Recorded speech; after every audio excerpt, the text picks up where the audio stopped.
muito bom dia para você e bem-vindos à edição deste sábado do Ponto de Encontro. No domingo passado, dia 2 de abril, foi comemorado o Dia de Conscientização sobre o Autismo. Estima-se que no Brasil, a cada ano, 150 mil novas pessoas são diagnosticadas com esse transtorno, mas ainda falta informação e sobra preconceito. Hoje o Ponto de Encontro explica tudo sobre o autismo para você. E para falar com a gente já estão aqui no estúdio dois especialistas no assunto. O Dr. César Moraes, ele é médico especialista em saúde mental e psiquiatra da infância e adolescente e também professor da Faculdade de Medicina aqui da PUC Campinas. E também a Fernanda Caroline, ela é especialista em saúde mental e neuropsicologia e também é fonoaudióloga do CIAPRE. O CIAPRE é o Centro de Investigação da Atenção e Aprendizagem. Dr. César e Fernanda, obrigada pela presença hoje aqui no Ponto de Encontro, é um prazer receber vocês. Dr. César, vamos começar explicando o que é exatamente o autismo. A gente já pode falar em uma causa desse transtorno? Não, a gente não pode. O autismo é uma síndrome comportamental.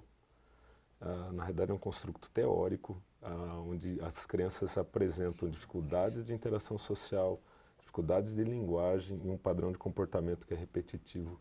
Ele é estereotipado, eles fazem muitas rotinas, muitos rituais, e é um padrão de comportamento que se repete na população geral, mas de etiologia ou de causa ainda absolutamente indefinida.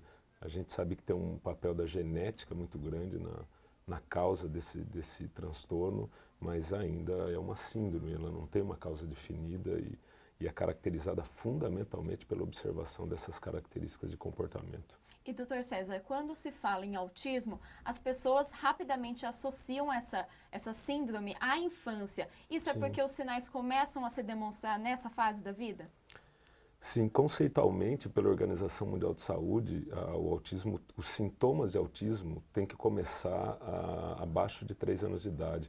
Até o termo da Organização Mundial de Saúde é autismo infantil ainda, mas evidentemente isso percorre pela vida toda, é um transtorno de neurodesenvolvimento. Ele começa muito cedo e vai percorrer a vida toda desse indivíduo até a vida adulta e dependendo da fase de desenvolvimento, os sintomas podem ir se transformando, podem se modificando. E, Fernanda, o doutor César falou a respeito dos sintomas, né, que normalmente aparecem aí nessa primeira infância, né, nessa primeira fase da vida das pessoas. Que sintomas são esses, né? A gente sabe que isso pode variar bastante de caso a caso, mas existe alguns que são, entre aspas, aí, padronizados, que as famílias devem ficar atentas?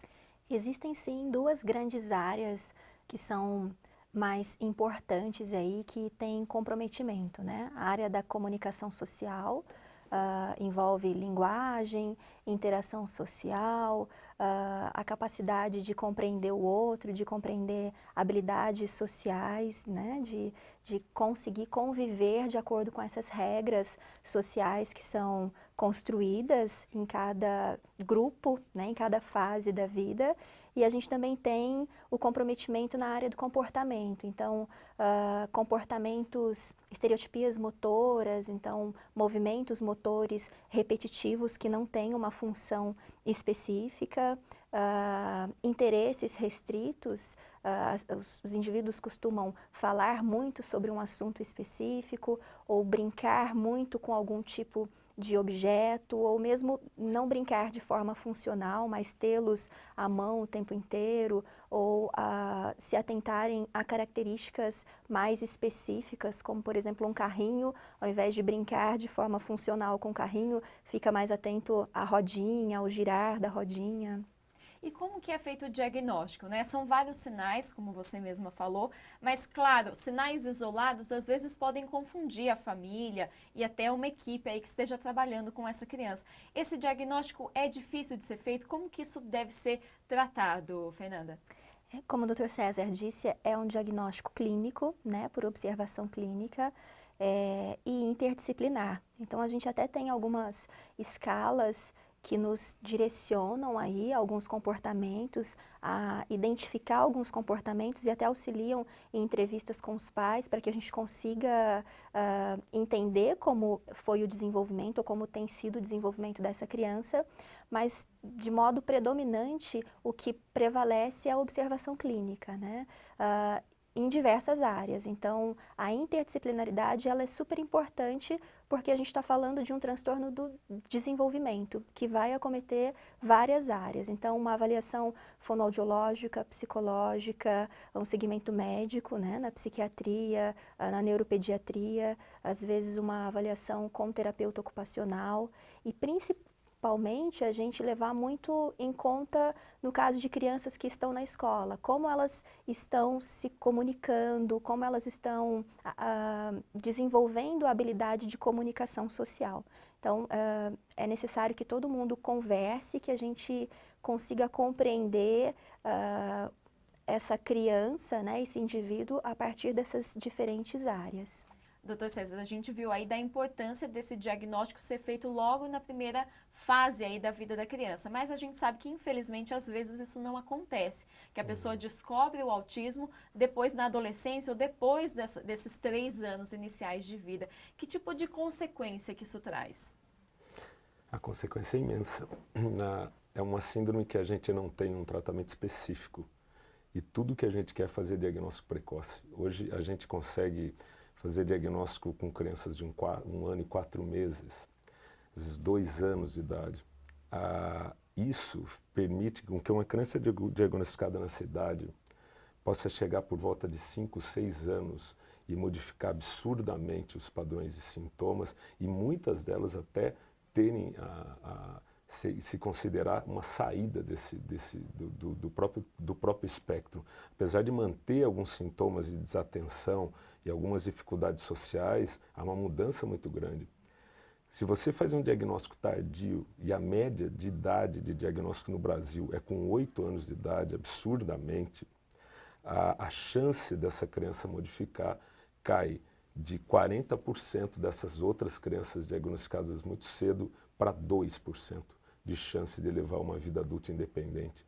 Então, tudo que a gente quer hoje, do ponto de vista de tratamento, é fazer diagnóstico precoce e intervir de forma precoce. É a maior chance que essas crianças têm de conseguir chegar na vida adulta com uma vida adulta independente. E como que se alcança isso, né? Daqui a pouco a gente vai ver exemplos, né, disso na prática, de que é possível, mas antes de mostrar essa reportagem que a gente preparou, como que é feito esse tratamento, né? A partir do momento que se chega nesse diagnóstico, como que isso começa, Fernanda? Não existe um tratamento que seja padronizado, né, como uma receita médica. A gente precisa pensar que cada indivíduo é um indivíduo e ele vai ter as suas necessidades, as suas habilidades, e a gente precisa trabalhar a partir disso. Então, depois de um processo de avaliação interdisciplinar, é importante que a gente também construa um plano terapêutico que seja interdisciplinar, né? Com objetivos, com metas específicas a curto prazo, a longo prazo, e que a gente também estabeleça estratégias de desenvolvimento dessa criança. E é sempre importante a gente lembrar que é necessário reavaliar esse plano terapêutico. Às vezes a gente opta por começar com algumas estratégias de intervenção e a criança não responde bem, e a gente está falando da primeira infância, né? Dessa janela toda de um potencial de desenvolvimento em função da neuroplasticidade. Então é importante que a gente avalie muito a qualidade da resposta que a criança está dando e entenda que muitas vezes a estratégia não está sendo a mais adequada e aí a gente precisa repensar nesse plano terapêutico. É mais frequente, como a gente está falando de crianças que têm uma alteração, uma dificuldade na linguagem e também em aspectos comportamentais, os atendimentos mais frequentes, além do segmento médico, é a intervenção fonoaudiológica e a psicológica, né? As evidências científicas mostram que, em termos psicológicos, os estudos que mostram mais resultados são os de base comportamental. Então, a gente acaba falando muito de uma intervenção psicológica comportamental. Para além disso, existem outras dificuldades que as crianças podem ter, como na integração das informações sensoriais. E aí, muitas vezes, a gente precisa, então, de um suporte aí, né, da terapeuta ocupacional, não só no autocuidado, no desenvolvimento das atividades de vida diária, mas também no processo de estimulação e adequação da integração sensorial. Essas são as principais intervenções, mas, de novo, cada caso é um caso e todas as intervenções, mais uma vez, precisam estar em conjunto com as propostas da família e da escola. E, doutor César, você falou, né, de alguns casos que o tratamento dá certo, a criança ou adolescente respondem bem, e em outros não é necessariamente dessa forma. É verdade. Quando o tratamento não dá certo, isso tem a ver, a gente sabe que o correto não é nem falar de graus de autismo, né? Mas existe sim uma diferença de pessoas que apresentam sintomas de agressividade ou de uma dificuldade maior e crianças que já não têm os sintomas não são tão radicais dessa forma. Existe alguma explicação para essa diferença, pessoas com autismo que têm comportamentos e sintomas tão diferentes?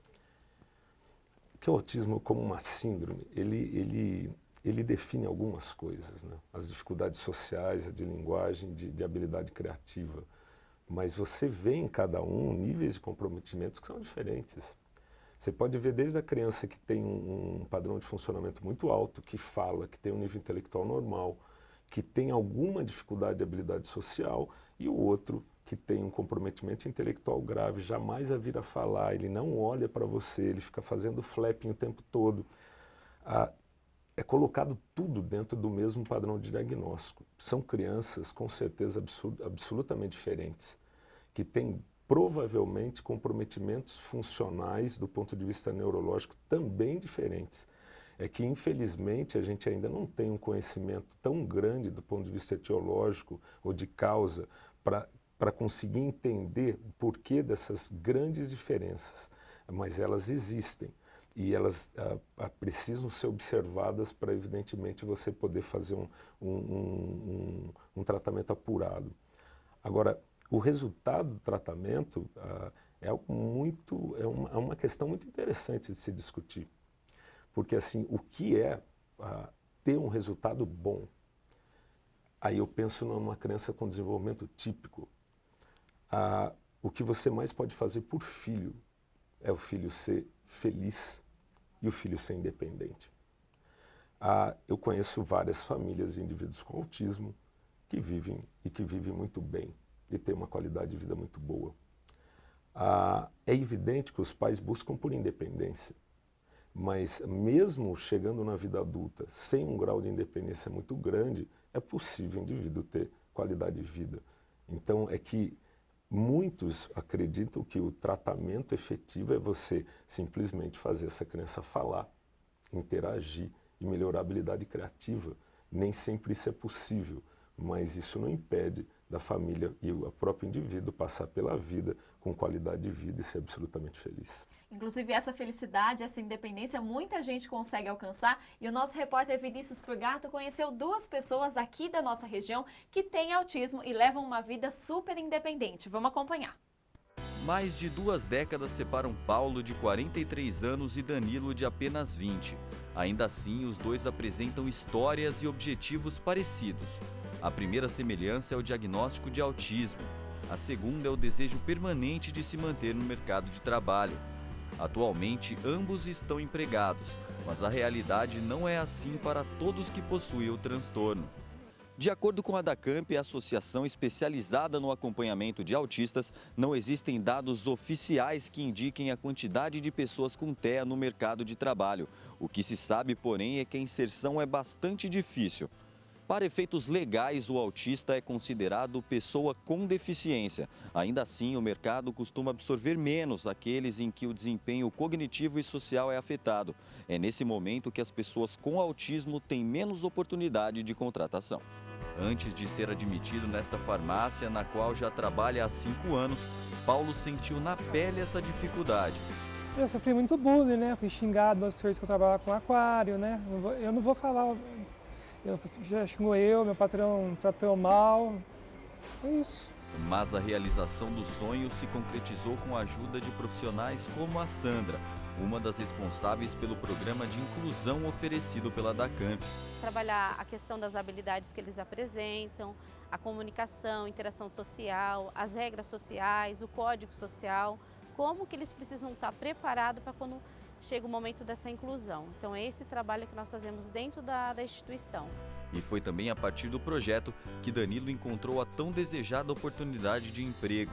me ajudou muito, né, a descobrir mais um pouco, né, das tendências do mercado de trabalho, né,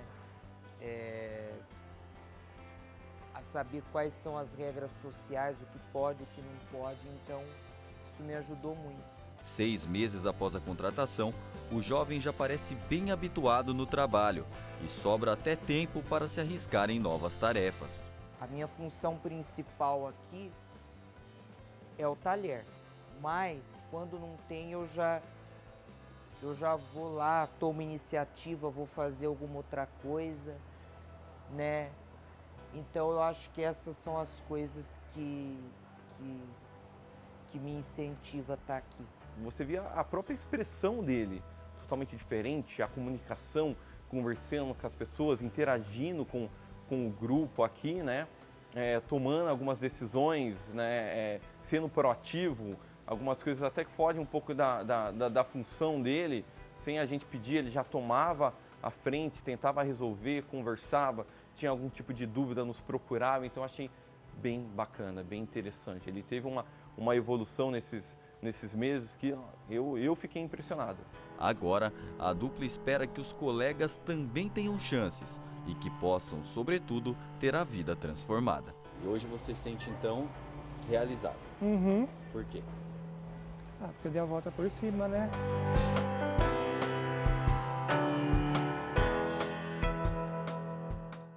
Fernanda, a gente viu aí na reportagem 2 bons exemplos, né, de autonomia, de pessoas com autismo, mas que são autônomas. Esse tipo de comportamento, ele pode ser treinado, entre aspas, a pessoa pode ser preparada desde cedo para que ela consiga efetivamente entrar no mundo do trabalho? Não só pode, como deve, né? Desde a infância, a gente precisa entender que o aprendizado no indivíduo com autismo é diferente.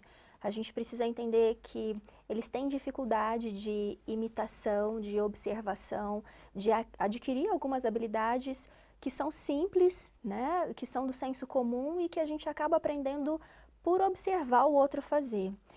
Essa é uma dificuldade, então todo o aprendizado precisa ser mais estruturado, todo o ensino precisa ser estruturado, passo a passo, com metas específicas, e a gente sempre pensa que as habilidades elas precisam gerar autonomia, gerar funcionalidade. Uma habilidade que é adquirida, mas que não gera uma função, não gera alguma habilidade que ele possa se apropriar, que ele possa trazer e realizar na sociedade, não é uma habilidade funcional, né? Muitas vezes a gente acaba vendo algumas intervenções que propõem isso, o ensino de habilidades por si só, mas que não geram funcionalidade. Então, esse ensino ele precisa começar desde a infância e ele deve ser trabalhado sempre pensando na habilidade, na autonomia, na independência dos indivíduos. E, doutor César, com relação à educação, né? A gente falou a respeito de algumas demandas do mercado de trabalho, que existe um longo caminho a ser percorrido, mas e com relação à educação? Muitos pais, principalmente pais de crianças que foram diagnosticadas com autismo, têm essa preocupação. Você disse antes, né, que o importante é ser feliz e ser independente, mas claro que também passa pela cabeça dos pais, né, Fernanda, a questão de ele vai socializar em algum momento, ele vai falar, ele vai estudar numa escola regular. Como que isso funciona na prática? A pessoa diagnosticada com autismo, ela deve ou pode estudar em uma escola normal com outras crianças, ou isso varia também de caso a caso? Como que é definido isso, doutor? Eu acho que depende, de novo, da fase de desenvolvimento da criança e depende do nível de funcionamento global da criança. Mas, de forma geral, ela deve estar dentro da escola regular. Não existe melhor fonte de estimulação para uma criança do que outra criança, com desenvolvimento típico. E então, no meu entendimento, desde muito cedo, essa criança tem que estar inserida dentro da escola regular. À medida que os anos passam, é aquilo que a gente discutiu antes, mantê-lo dentro da escola regular pode ser mais ou menos tranquilo, mas de forma geral o que a gente busca é manter a criança incluída o tempo todo, até porque a educação é a grande forma de tratar. Se ela tem uma evolução pedagógica boa, ela vai conseguir ter uma chance de vida adulta independente, evidentemente melhor. Se num país que a gente já estudando está muito difícil, se você não estudar, a probabilidade sua de ter uma condição de trabalho, evidentemente, é muito menor. A não ser que o indivíduo encontre alguma área de habilidade que a gente consiga transformar em ofício. Então, a educação é um grande caminho. As crianças que evoluem bem pedagogicamente têm uma probabilidade de vida adulta independente muito maior. A gente quer incluir essa criança desde muito cedo. É bom para todo mundo. É bom para o indivíduo, é bom para a família, porque o seu filho está inserido onde todas as outras crianças estão vivendo, e é bom para todas as outras crianças, porque a gente aprende a entender que cada um é diferente do outro e que a gente tem que lidar com diferenças. E, doutor César, Fernanda, na prática isso realmente acontece? A gente sabe de pais que enfrentam uma certa dificuldade em matricular os seus filhos autistas, em escolas regulares. Como que está esse cenário hoje? Essa dificuldade existe? O que esses pais devem fazer, doutor César, Fernanda? Quer falar, Fernanda? Pode falar. Fala primeiro. Acontece, ainda com muitos desafios.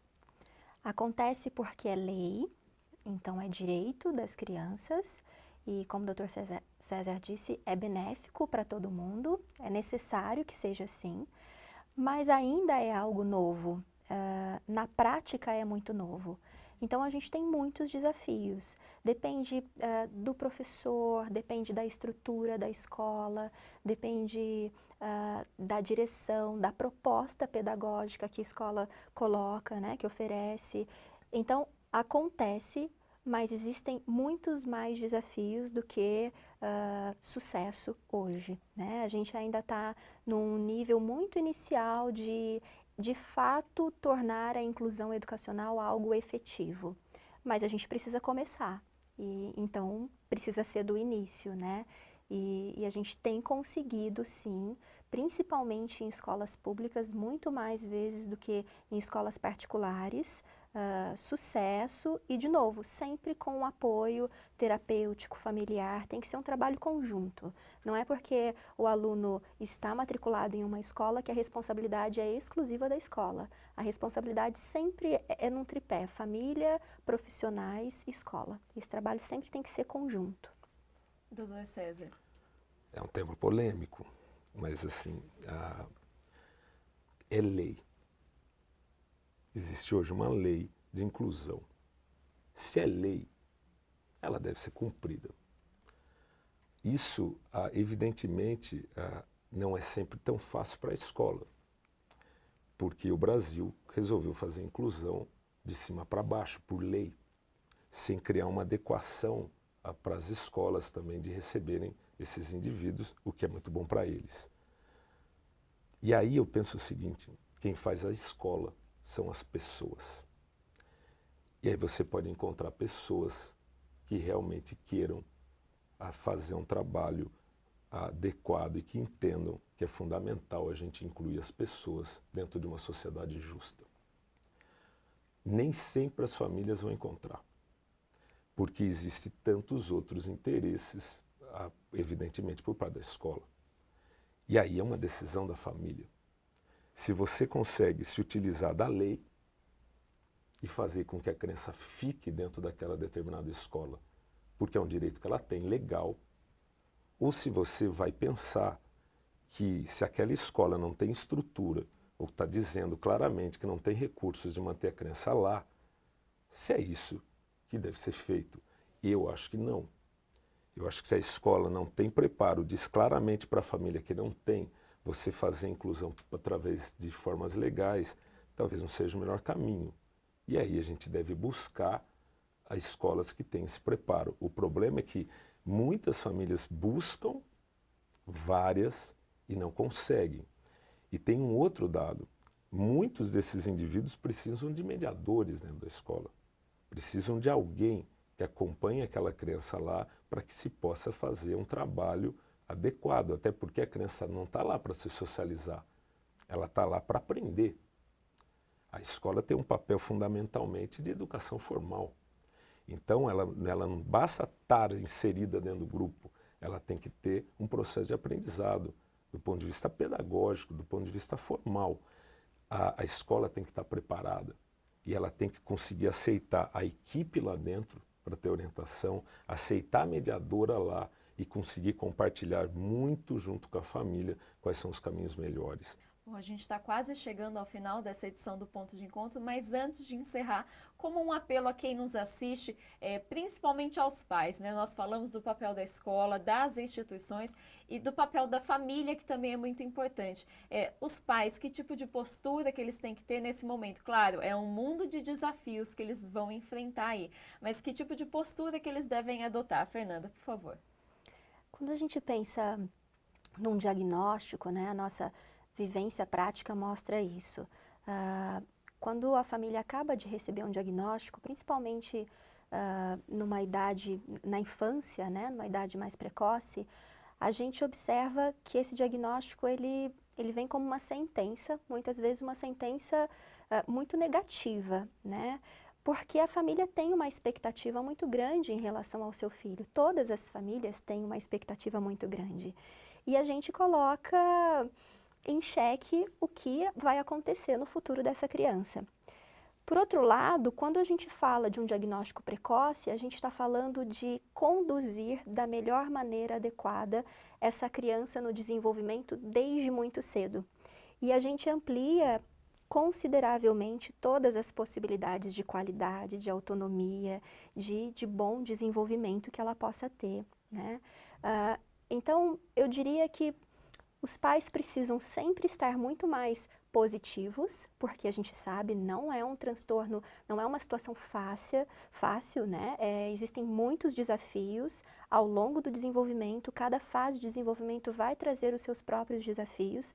Para além disso, a gente tem desafio, então, da inclusão, a gente tem desafio do mercado de trabalho, a gente tem desafio de como a sociedade recebe esses indivíduos, né? E por isso mesmo, os pais e os profissionais que trabalham, nós precisamos ser os primeiros a ser muito positivos em relação a isso, né? A fazer de tudo e sempre entender que a gente pode fazer mais e que vai dar certo. Porque a gente já parte do início de que as coisas não estão muito bem, então a gente precisa sempre caminhar para um norte de positividade, vai dar certo. E como eu preciso ou nós precisamos trabalhar para que isso dê certo, né? Sempre a positividade, mas é óbvio que a gente tem que entender que situações de desânimo, de tristeza acontecem e é necessário aceitar. Porque se a gente não entende que a família passa por essa desestrutura, a gente não consegue, de fato, entender como esse indivíduo vai conseguir, qual é o suporte familiar, qual é o suporte social que essa criança vai ter. Doutor César e Fernanda, eu agradeço a presença de vocês aqui hoje no Ponto de Encontro, debatendo esse assunto. Foi um prazer receber vocês, sejam sempre muito bem-vindos aqui com a gente. Obrigada. Nós que agradecemos.